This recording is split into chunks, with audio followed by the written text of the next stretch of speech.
Nesta aula vamos trabalhar os livros históricos. Nós terminamos uma boa parte dos livros dos temas do Pentateuco, concluímos praticamente, agora avançamos um pouco mais nos livros históricos. Vamos então ao slide. Então, sobre os livros históricos, abordaremos os temas livros históricos, a leitura profética da história, Josué, Rute, Juízes. Esses temas abrangem uma parte dos livros históricos, porque se você olhar numa Bíblia, uma edição católica, livros históricos também é o livro de Esther, o livro de Jonas, né? O livro de 1º e 2º Crônicas, 1º e 2º Macabeus. Então, é um tema bastante extenso, né? Abrange muitos livros. Aqui a gente apenas dá uma visão geral e as introduções ajudam mais ou menos a situar essa matéria. Então, são esses temas que nós apresentamos, né? A história do povo de Deus é uma história longa, por assim dizer, começa lá no período do Êxodo, período dos Juízes, vai até o exílio de Babilônia, em 587, são mais ou menos 500 anos de história, os livros que abrangem o período da monarquia. Mas depois do exílio, há também uma história que continua com o período chamado do judaísmo. Então, a gente pode ver que existe a história das instituições de Israel, que é a monarquia, é o rei, é a terra, é a estrutura social de Israel. Então, essa estrutura, ela se desfigurou, foi praticamente quase destruída no período do exílio de Babilônia, com as invasões dos assírios no Reino do Norte, em 722, né, que deportaram o povo de Samaria, e o exílio com a invasão dos babilônios em Judá, em Jerusalém, em 586, 587.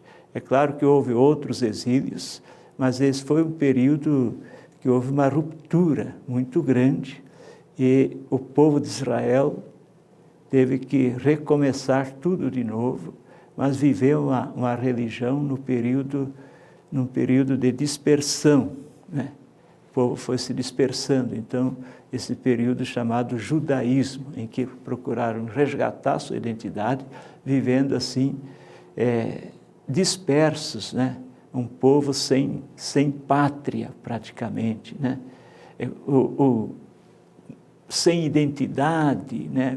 Perderam parte da cultura, a língua. Então, o grupo que voltou do exílio tentou reconstruir essa identidade, aos poucos foram reconstruindo, né? A língua, a cultura, foram resistindo. Mas o judaísmo mostra também que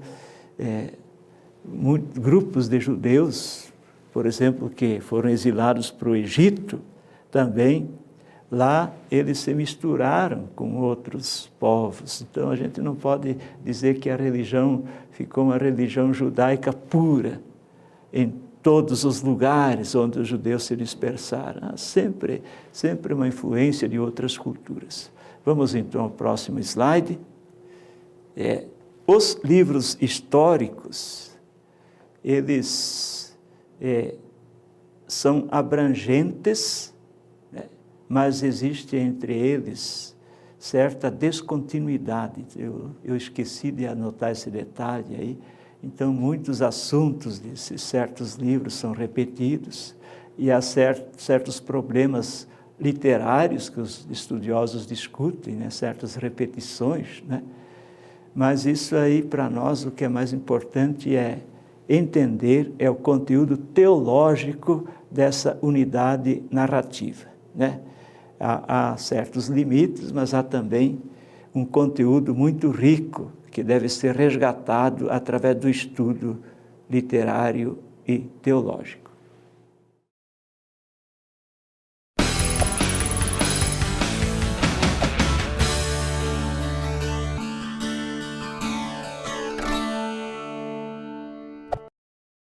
Vamos ao primeiro tema desse bloco, sobre os livros históricos. Acompanhe comigo o slide, o conteúdo desses livros.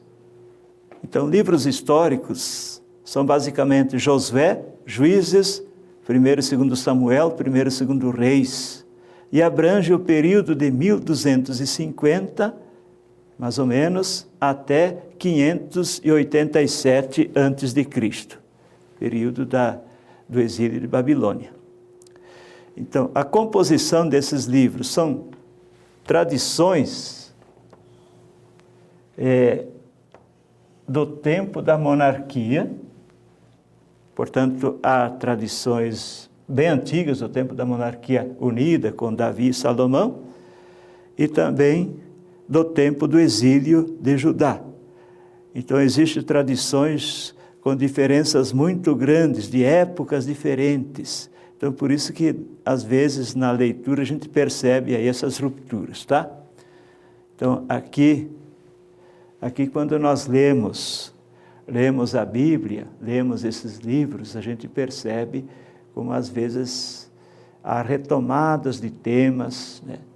A gente comentava, quando falava do Êxodo, por exemplo, o livro de Josué, capítulo 3 e 4, retoma o tema do Êxodo, quando fala que o rio Jordão se abriu e o povo passou o Jordão a pé enxuto, né? Assim como o povo passou o Mar Vermelho a pé enxuto, e o mar se abriu e formou como que 2 muralhas. Então, essa repetição de temas é muito comum, é muito normal, né? Nos livros históricos, a gente percebe uma retomada de temas que mostra, de fato, a ligação teológica desses livros históricos com o Pentateuco. Por isso que alguns autores dizem que a gente poderia falar de um Eneateuco, quer dizer, 9 livros. Os outros livros estariam unidos ao Pentateuco, porque retomam, são a avaliação da atividade dos reis, a avaliação da história de Israel, à luz do Deuteronômio, à luz daqueles princípios do amor a Deus, da centralidade do culto, né? Então, é tipo de uma avaliação histórica que é feita aí. Vamos então ao slide. Uma avaliação da história feita no exílio.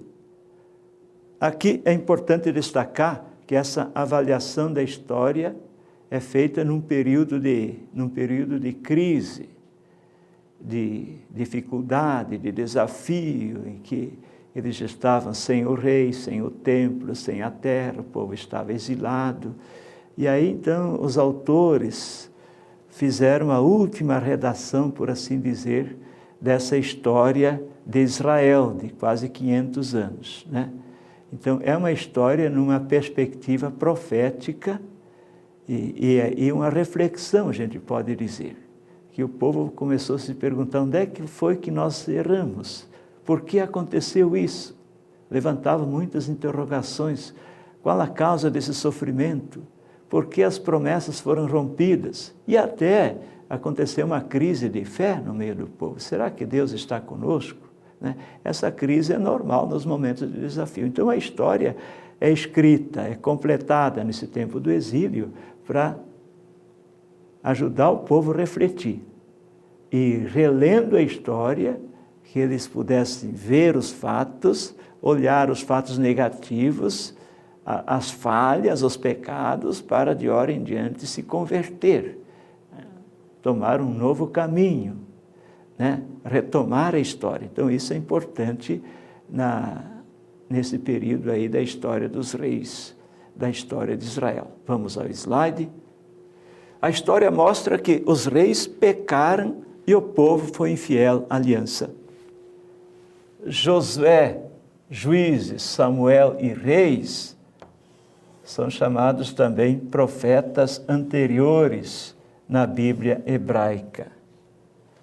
Eles são chamados profetas anteriores justamente porque o livro é escrito numa ótica profética.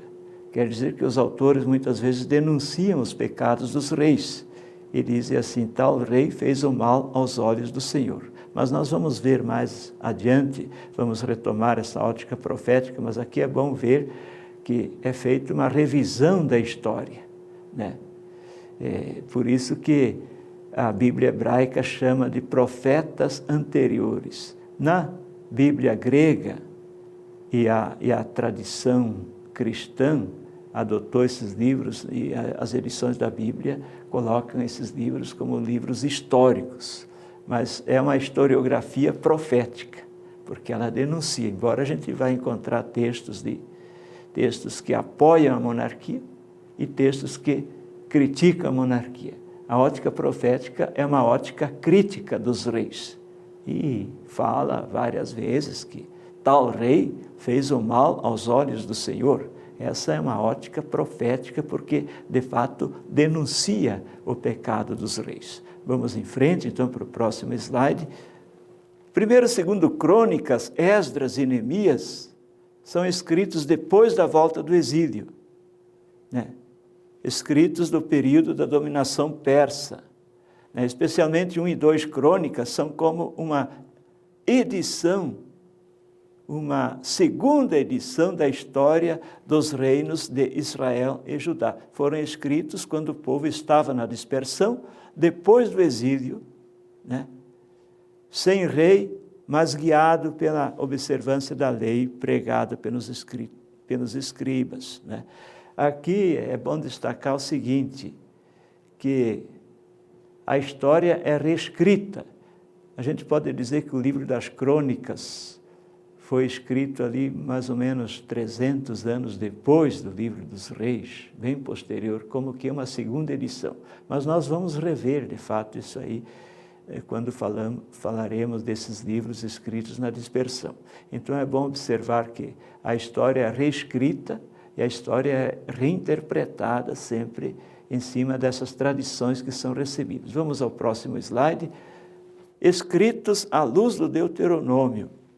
Esses escritos mostram onde os reis pecaram e, por isso, explica a causa do exílio de Babilônia.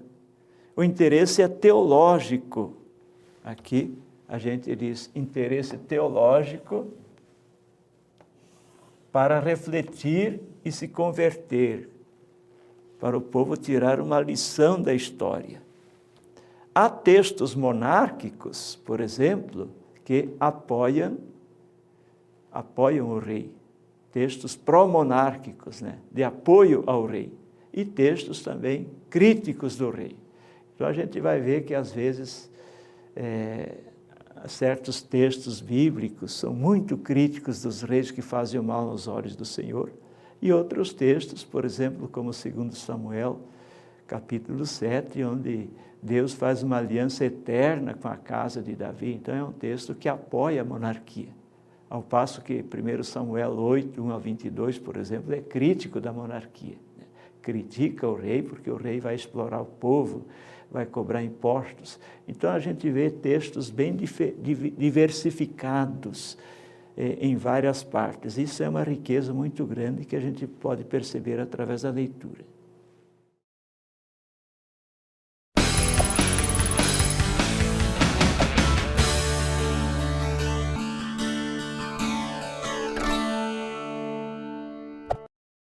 Bem, o próximo tema agora é a chamada leitura profética da história. Já acenamos a esse tema no bloco anterior, mas é bom a gente notar que certas desgraças que aconteciam na vida do povo, derrotas nas guerras, tempestades, doenças, muitas coisas eram interpretadas como o juízo de Deus, né? O juízo de Deus, a mão de Deus que pesava sobre o povo.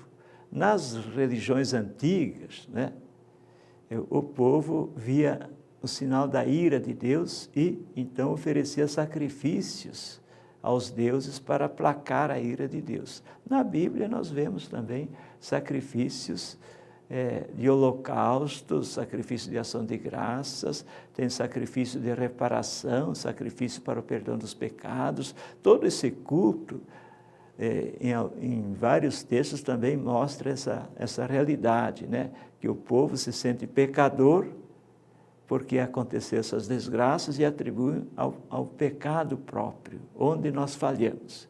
Então, a reflexão teológica, ela se baseia numa experiência existencial.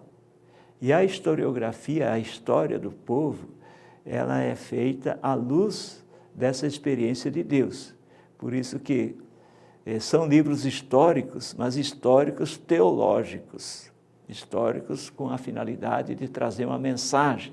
Eu gostaria de ressaltar o seguinte, que nós temos um conceito de história hoje. Para nós, histórico é aquilo que é comprovado, com documento, com fatos, com testemunhas, né? É documentado. Para eles, histórico era aquilo que era contado, aquilo que era transmitido, aquilo que era recebido de outro e contado para outro era histórico. Eles não tinham nenhuma preocupação com exatidão, né? Então, às vezes aumentavam os números, mas eles tinham uma finalidade religiosa, edificante, né?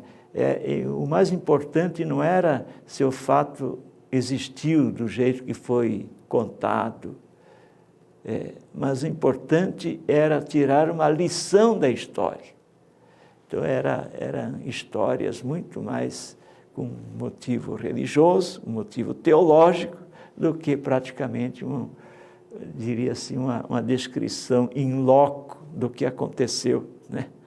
Como se fosse uma reportagem. Não, eles foram fatos contados, recontados, e finalmente alguém recolhe esses fatos e escreve. Vamos então ao slide, prosseguindo a nossa reflexão.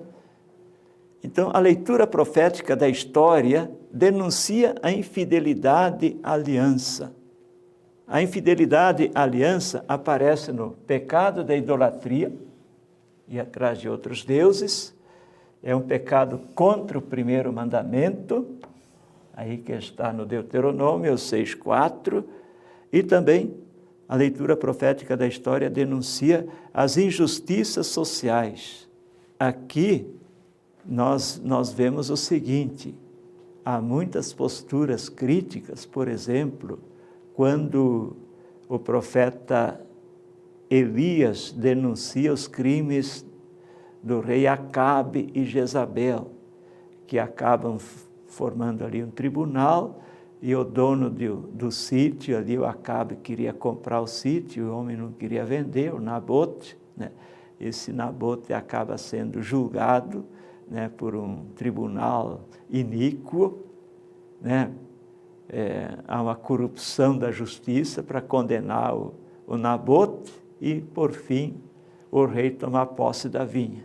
Ali o profeta é muito duro e critica o rei porque comete injustiça. Aqui é uma leitura profética da história, não é uma leitura para defender o rei. Aqui o profeta não encobre os crimes do rei, não exalta o rei, mas é crítico da realidade. Às vezes, na nossa história, a gente vê a história do Brasil, a história do Paraguai, né? Muitas vezes a história é escrita na ótica do poder. A história do Brasil, por exemplo, exalta os bandeirantes como heróis. Mas até um tempo atrás, essa história não falava nada das barbaridades que os bandeirantes faziam contra as índias, das violações, dos estupros, né? Dos roubos, dos assassinatos, né? Não falava disso que os bandeirantes faziam. Só apresentava os bandeirantes como heróis, né? A história ignora, por exemplo, Zumbi. Então, é uma história escrita na ótica do poder, para exaltar os bandeirantes. Mas depois a gente sabe que na história do Brasil, as pesquisas mais recentes já estão mostrando outras coisas, né? Então, estão fazendo análise mais crítica. Mas, às vezes, certas interpretações são condicionadas por um momento histórico, né? Por exemplo, no tempo da ditadura não se podia criticar. Então, se devia fazer tese de mestrado e doutorado, mas tinha que se tomar muito cuidado para não criticar as autoridades, né? Não criticar o poder. Então, se fazia uma leitura, e também a imprensa tinha que estar afinada com o poder, não podia ser crítica, não havia uma liberdade, né? Mas, voltando aos textos bíblicos, a gente vê que existem textos, então, proféticos que denunciam os reis, mas existem textos também que defendem os reis, né? Ao lado do poder. Vamos ao slide. A quebra da aliança é considerada causa das desgraças. A história interpreta o exílio como juízo de Deus. Nós, lendo a história do livro dos reis, por exemplo, nós vemos que o exílio é visto como o juízo de Deus. E o povo reconhece, nós pecamos. Aqui, o povo acaba reconhecendo que falhou, então por isso foi castigado. Os escritos são na ótica judaíta, pois o reino de Israel, o reino do norte, foi extinto em 722 com a invasão dos assírios. A importância desses livros está em mostrar a palavra e a lei de Deus presentes ou ausentes na história. Então, os livros apresentam até que ponto o rei é fiel à aliança, é fiel aos seus compromissos de conduzir o povo segundo o projeto de Deus, e até que ponto o rei transgride o Deuteronômio, transgride a lei. A leitura é profética, mas nem sempre é profética. Alguns textos, eles são de apoio ao rei. É claro que quando o rei andava de acordo com os caminhos do Senhor, o profeta não abria a boca, porque então o rei estava seguindo o caminho de Deus. Então, existem os reis que são elogiados, fizeram o bem aos olhos do Senhor, e existem os reis que são criticados, fizeram o mal aos olhos do Senhor, porque adoraram nos lugares altos, cometeram o pecado da idolatria, ou cometeram injustiças. Então, essa é uma leitura crítica, quando se faz o balanço do reinado. No final do reinado, o autor sempre acrescenta isso. Tal rei fez o bem aos olhos do Senhor, como fez Davi. Ou fez o mal aos olhos do Senhor, como fez Jeroboão, filho de Nadab.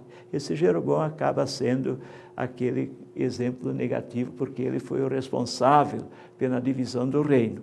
Por isso aqui, nessa parte final da redação do livro dos reis, a ótica é judaíta, a partir do reino do sul, porque Jeroboão foi responsável pelo cisma, pela divisão do reino. Então aí que está sempre essa pecha em cima de Jeroboão como o exemplo negativo que fez o mal aos olhos do Senhor. Mas houveram outros reis que foram piores do que Jeroboão, é claro. Vamos então a outro slide. Só para fechar essa parte, podemos dizer então que a revisão histórica foi o caminho do povo encontrar uma luz, encontrar uma saída dessa situação. Rever a história é rever os fatos, é também fazer uma espécie de exame de consciência, uma análise crítica para retomar a sua caminhada. Então isso é importante na vida do povo. O povo foi retomando a história, foi retomando o ânimo, olhando os fatos e avaliando onde foi que falharam e por que aconteceu o exílio e todo esse sofrimento que eles passaram.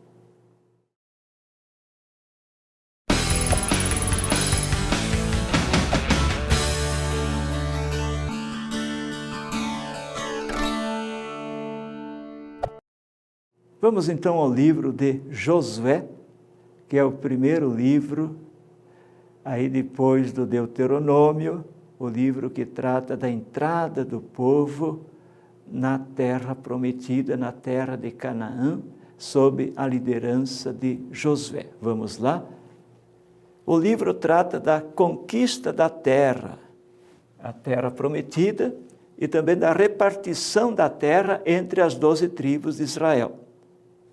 Josué continua a missão de Moisés. É importante aqui destacar esse detalhe, né?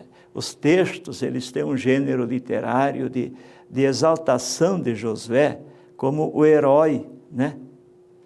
O Senhor está sempre com Josué, aqui, como esteve com Moisés.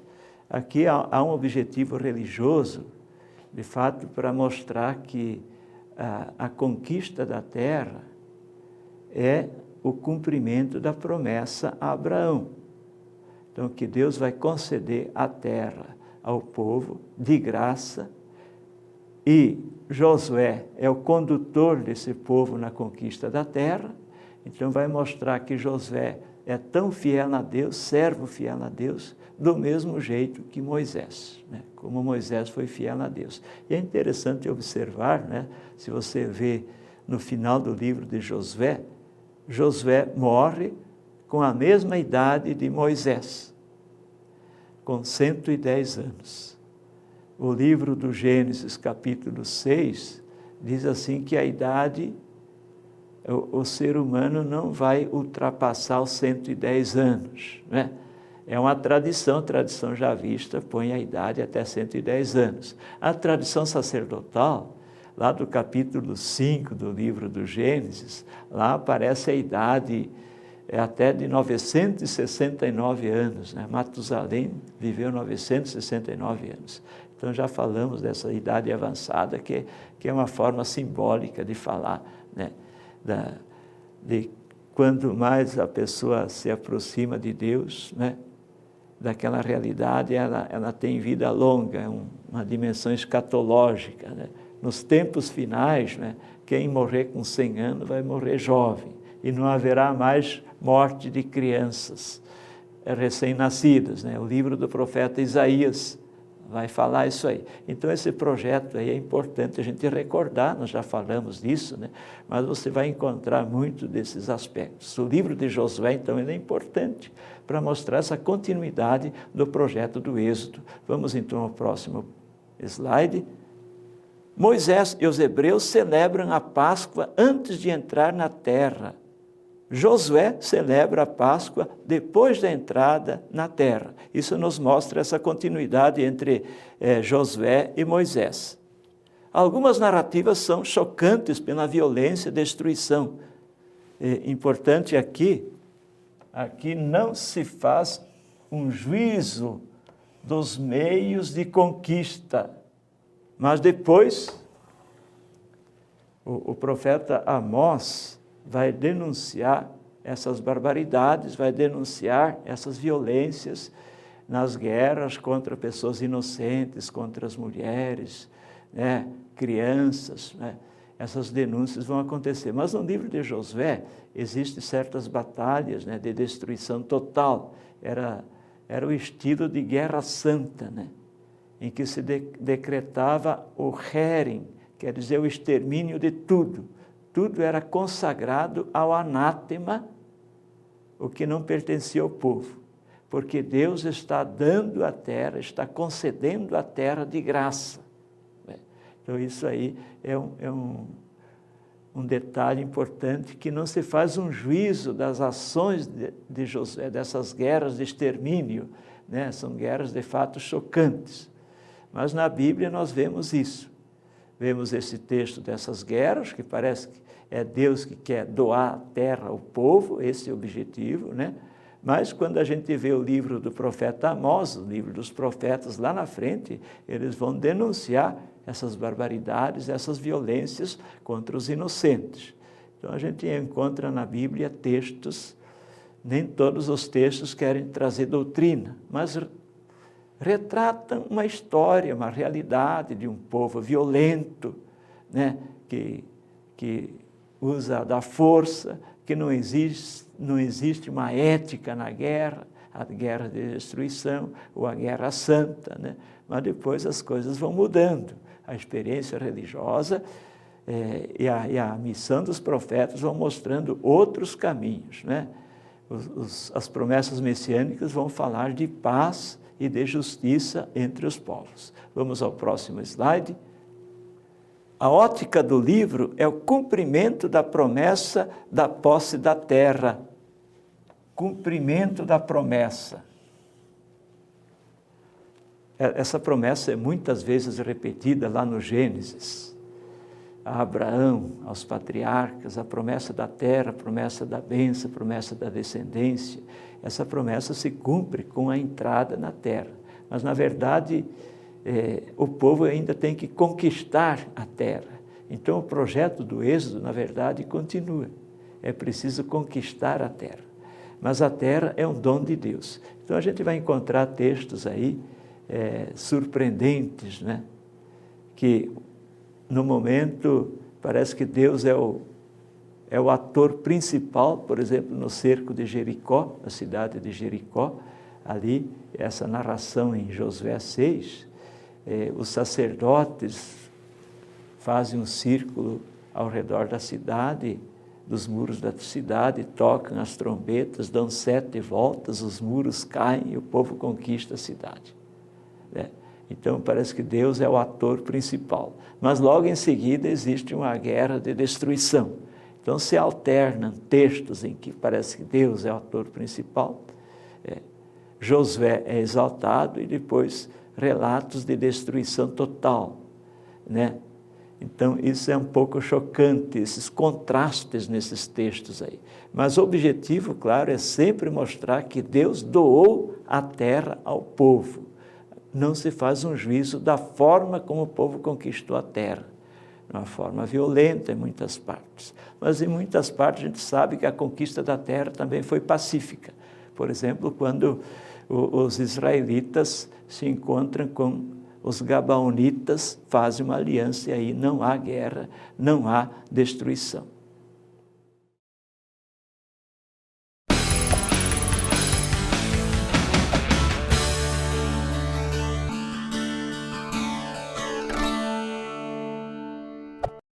Olá pessoal, vamos então continuar com o livro dos Juízes. Nós vimos o livro de Josué, agora o livro dos Juízes, que continua com essas narrativas de conquista. A gente quer lembrar aqui que no livro de Josué existem 2 textos muito importantes e interessantes, né? O livro de Josué 20, que fala das cidades de refúgio. Então, quando um criminoso, alguém cometia um crime sem querer, né, ele podia fugir do vingador de sangue e se refugiar nessas cidades. Eram cidades para proteger aquele criminoso que cometia um crime sem querer, involuntariamente. Mas ele tinha medo que o vingador de sangue pudesse fazer justiça. Então havia a instituição dessas cidades dos levitas, que servia de cidade de refúgio. E outro texto importante do livro de Josué é o texto de Josué 24, que já comentamos um pouco. É o texto da aliança de Siquém, em que o livro termina com essa aliança, renovando esse compromisso de fidelidade. Pois bem, então vamos ao livro dos Juízes, que mais ou menos continua muitos assuntos do livro de Josué na conquista da terra. Vamos lá. Juízes trata do período entre a morte de Josué e a posse de Saul como novo líder. Josué e Juízes são as principais fontes para reconstruir o período de 1200 a 1500 a.C. Aqui, esse período de 1200 a 1050 a.C. é caracterizado como esse período dos juízes.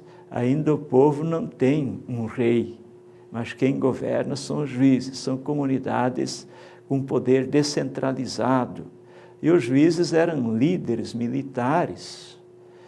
Quando o povo precisava se defender contra os filisteus, contra um ataque do inimigo, os juízes convocavam um exército de voluntários. Não havia um poder centralizado.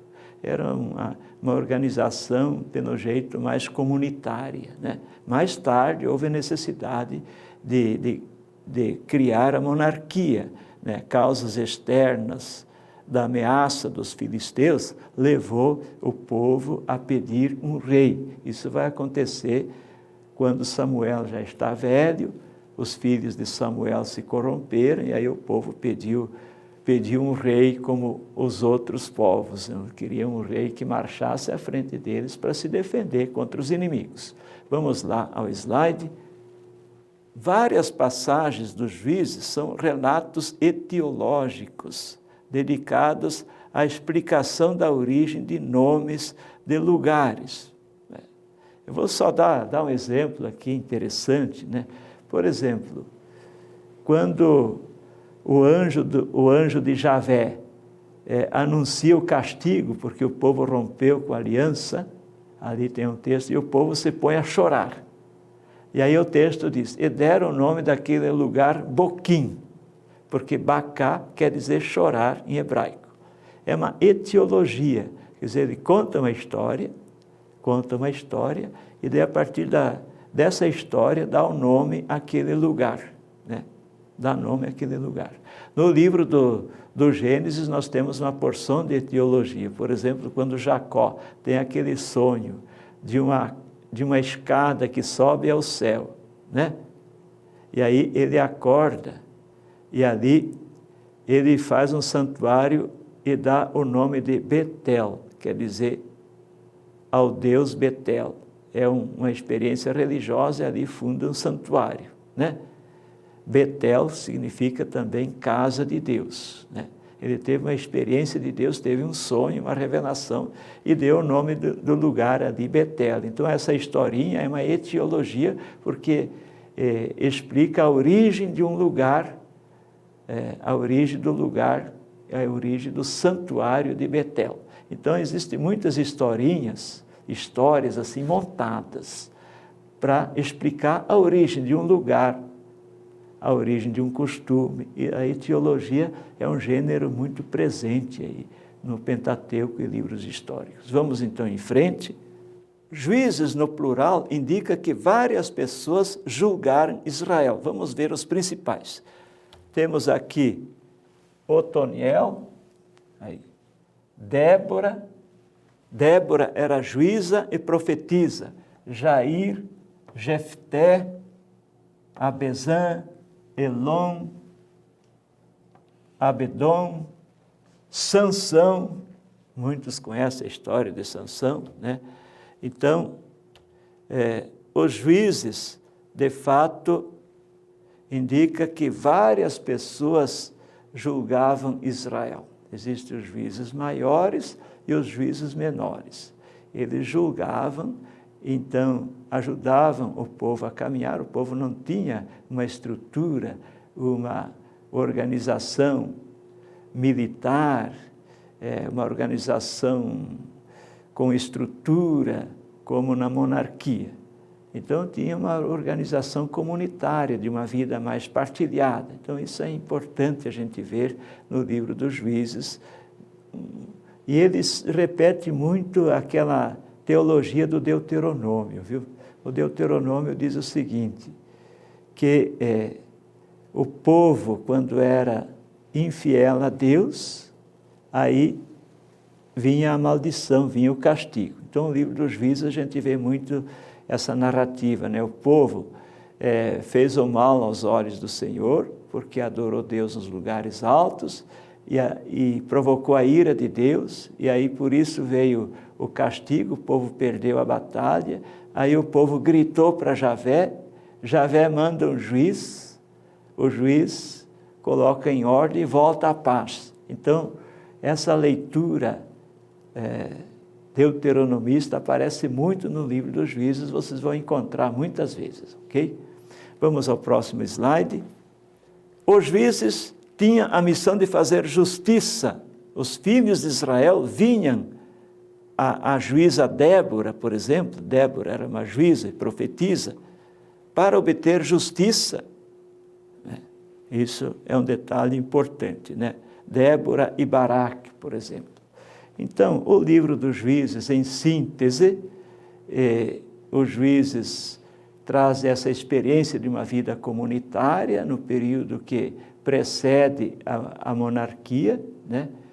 E é um período em que também há conquistas, há guerras, há lutas com os filisteus, e o povo assim se sente enfraquecido, e aos poucos vão também exigindo uma estrutura, e chega então no governo, na liderança de Samuel, a pedir um rei que os ajude a caminhar e a se defender contra os inimigos.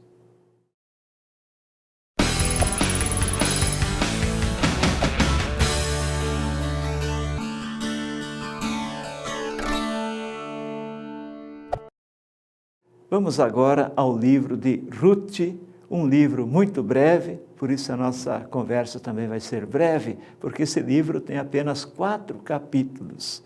É um livro muito bom de ser lido, uma história muito interessante. Vamos lá então? Ruth retrata o período dos juízes. No início do livro há uma notícia no tempo dos juízes, Mas de fato os autores dizem que esse livro ele foi escrito no pós-exílio, né? Quando os judeus se misturaram com outros povos, né? Há o contraste nos juízes, porque nos juízes há guerra, e nesse livro aqui não há guerra. Ruth conta a história de pessoas comuns cuidando da própria vida. O gênero do livro é o gênero da novela, né? É o gênero, não é um livro histórico, mas ele está colocado entre os livros históricos, né? Entre os livros históricos, justamente porque ele faz essa ligação com o livro dos juízes. Mas, na verdade, ele conta a história de uma moabita, uma estrangeira que se casou com um Bós, um judeu. E depois eles vão para o exílio. Aliás, a família no início é a família de Elimeleque. Elimeleque significa meu Deus é rei. Esse Elimeleque, ele tinha 2 filhos, Maalon e Quelion, que foram para o exílio. Lá eles casaram com mulheres estrangeiras, né?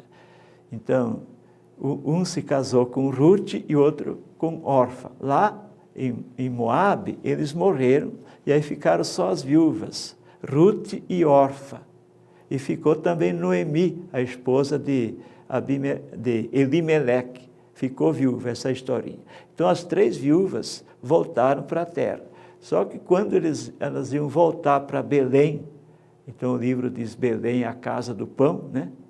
Souberam que em Belém havia fartura, então Ruth quis voltar. E Noemi, a sogra de Ruth, disse assim para a nora: olha, minha filha, você é jovem, você pode se casar de novo, reconstruir a vida. E a Ruth então responde para Noemi: o teu Deus é meu Deus, o teu povo é meu povo. Onde a senhora for, eu vou.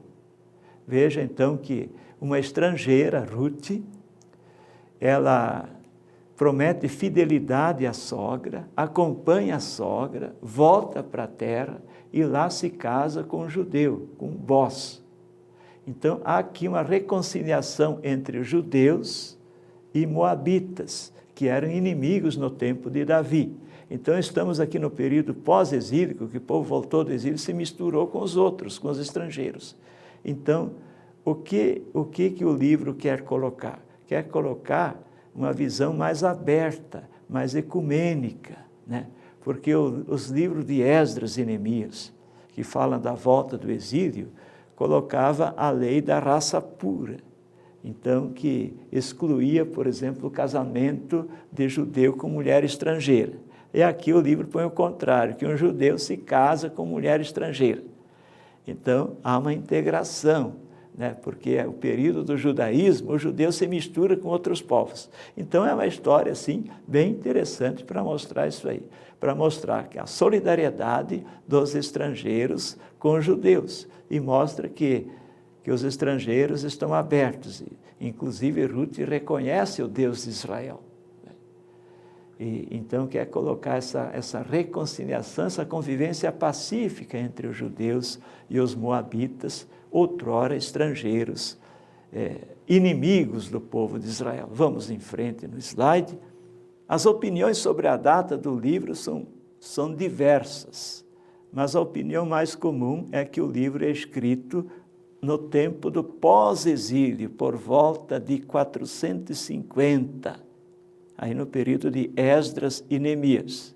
Nesse tempo, buscava-se reconstruir a identidade de Israel e por isso se proibia, por exemplo, o casamento com mulheres estrangeiras. E aí nós vemos um livro que tenta resgatar a identidade do povo, mas a identidade do povo não está na raça pura.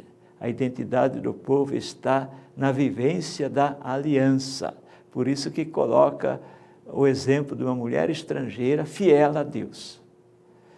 São livros que surgem nessa época, como, por exemplo, o terceiro Isaías. Lá no Isaías 56, diz assim que o templo, a casa do Senhor, será casa de oração para todos os povos. O eunuco não pode dizer que é uma árvore seca. Ele também pode participar do templo, porque a pessoa que tinha deficiência física não podia ser sacerdote. Então, todos podem participar do templo. Então, é uma visão mais ecumênica, mais aberta da Bíblia. Assim como o livro de Jó, que vai aparecer, o livro de Jonas, né? O livro de Jonas conta que Jonas é um profeta que foi pregar lá em Nínive, e os ninivitas se converteram à palavra de Jonas. Interessante, os estrangeiros se converteram. Então, são livros escritos no contexto do judaísmo, da dispersão, e mostram, assim, uma integração entre judeus e estrangeiros. Esse é um livro muito importante, e ele termina com uma conclusão dizendo que Ruth se torna como que a bisavó de Davi. Ruth casou com Boz, tiveram um filho chamado Obed. Aí Obed gerou Jessé e Jessé gerou Davi. Então os moabitas se tornaram parentes de Davi. É claro que é uma genealogia montada, mas nesse contexto de integração dos estrangeiros. Assim como a genealogia de Jesus no Evangelho de Mateus, né, coloca as mulheres estrangeiras na genealogia de Jesus, para mostrar que Deus quer salvar toda a humanidade. Então, os judeus devem ser luz do mundo, eles têm uma missão também entre os estrangeiros e não podem ficar fechados, ainda mais nesse período da dispersão. Era isso.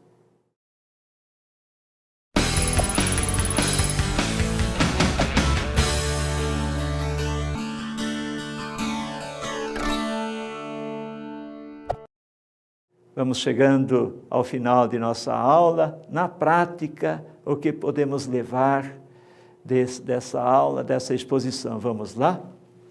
Textos para analisar. Uma sugestão importante seria ler Juízes 2, aqui, assinalar os elementos: pecado, castigo, súplica, intervenção do juiz e salvação. Existe como que um círculo vicioso aí. Essas histórias se repetem. O povo comete idolatria, tá? Aí vem um castigo, aí o povo grita a Deus, aí Deus manda um juiz, e aí o povo se converte e volta à paz. Daí outro texto começa dizendo assim: o povo voltou a fazer o mal aos olhos do Senhor.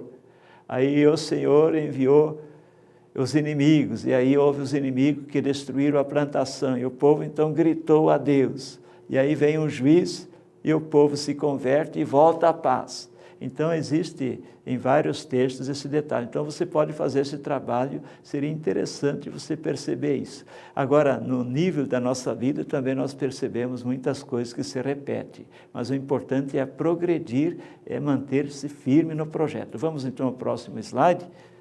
Também a gente pode analisar Juízes 9. O texto de Juízes 9 é uma espécie de uma parábola. O apólogo de Jotão, né? Aqui, ele fala que as árvores, foram pedir para as árvores quem queria assumir o poder, as árvores disseram: não podemos. Aí, quando vão pedir ao espinheiro, o espinheiro diz: eu posso governar. Só que o espinheiro não produz fruto, o espinheiro não produz sombra, né? E o espinheiro diz assim: eu aceito governar, mas desde que você se abrigue sobre a minha sombra. Se não quiser que caia fogo do céu. Então, quem é o espinheiro? O espinheiro pode ser um futuro rei, que vai dominar o povo, que vai sugar o povo, porque não produz fruto e não dá sombra. Então, é um texto irônico, um texto de crítica à monarquia que está para surgir, ok? Então, esse trabalho é interessante você ler e prestar atenção nesses detalhes aí. Então, era isso que na prática a gente poderia fazer e poderia perceber nesses livros aí.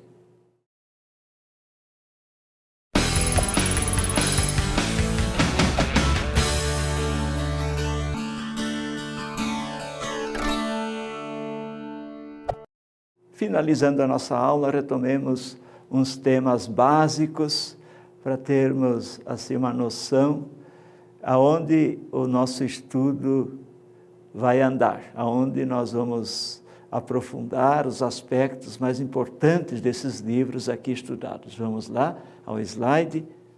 Os livros históricos de Josué, Juízes e Rute têm uma ligação com as promessas aos patriarcas. Aqui, então, uma ligação com as promessas aos patriarcas, a promessa de terra, bênção e descendência. Eles são escritos à luz do Deuteronômio. Então, nos Juízes, a história é cíclica. Nós mostramos aí que é um círculo, né? Pecado, castigo, súplica, perdão e volta à paz. Então, é uma dinâmica, é algo existencial na vida do povo. Mas quem escreveu a história, escreveu, claro, à luz do Deuteronômio. A história deuteronomista. Sempre que o povo pecava, vinha o castigo, vinha a pena. Depois o povo se arrepende, então vem o perdão. O Deus do Deuteronômio é um Deus também misericordioso. Mas a leitura profética da história sempre mostra esse lado que o povo peca, né? E aí faz uma avaliação à luz das consequências do pecado, do castigo, para retomar as suas atividades. Então, na vida é assim, né?